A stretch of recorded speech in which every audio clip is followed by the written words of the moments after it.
జగిత్యాల జిల్లాలో మరోసారి రాజకీయ సమీకరణాలు వేడెక్కాయి. పార్టీలు మార్చిన ఎమ్మెల్యేలపై స్పీకర్ గడ్డం ప్రసాద్ మరోసారి నోటీసులు జారీ చేశారు.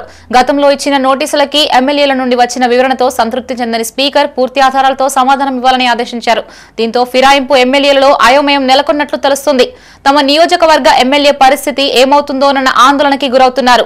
అభివృద్ధి కోసం మాత్రమే సీఎం రేవంత్ రెడ్డితో కలిశారని పదే పదే చెప్పుకుంటూ వచ్చిన ఎమ్మెల్యేల పరిస్థితి ఇప్పుడు ముందు నొయ్యి వెనక గొయ్యిలా మారింది. ఇటు కాంగ్రెస్ లోనూ అటు బీఆర్ఎస్ లోనూ తమ స్థానం స్పష్టంగా చెప్పుకోలేకపోతున్నారు. బయట ముఖం చూపించలేక ఏ పార్టీ సమావేశాలకి హాజరు కావడం లేదు. దీంతో వారి వెంట ఉన్న క్యాడర్ కు కూడా తీవ్ర అయోమయంలో పడింది.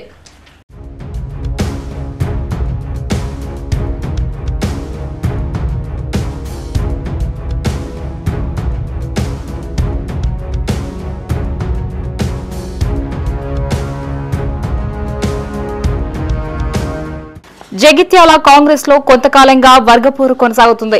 బీఆర్ఎస్ నుంచి గెలిచిన ఎమ్మెల్యే సంజయ్ కుమార్ కొన్ని నెలల క్రితం కాంగ్రెస్ లో చేరడంతో నియోజకవర్గంలో మాజీ మంత్రి జీవన్ రెడ్డి, సంజయ్ కుమార్ రెండు వర్గాలుగా విడిపోయారు.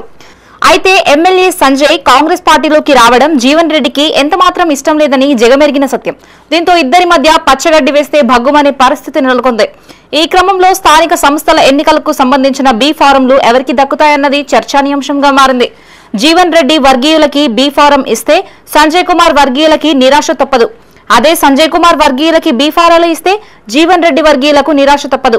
దీంతో ఎన్నికల సమయంలో తమ పరిస్థితి ఏమవుతుందోనని ఇరు వర్గాలకు చెందిన పార్టీ శ్రేణులు ఆందోళన వ్యక్తం చేస్తున్నట్లు తెలుస్తోంది.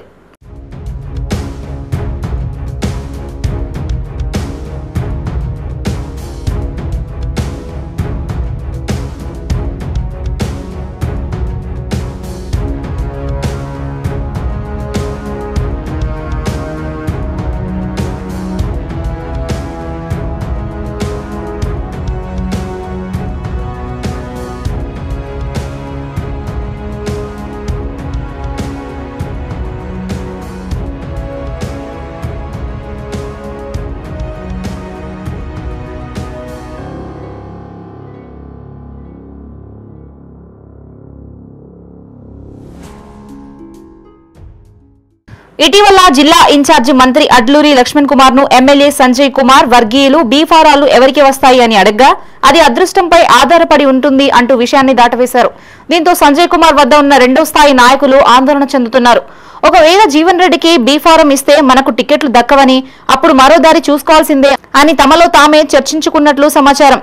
ఈ పరిణామాల నేపథ్యంలో జగిత్యాల రాజకీయాలు మరోసారి వేడెక్కాయి.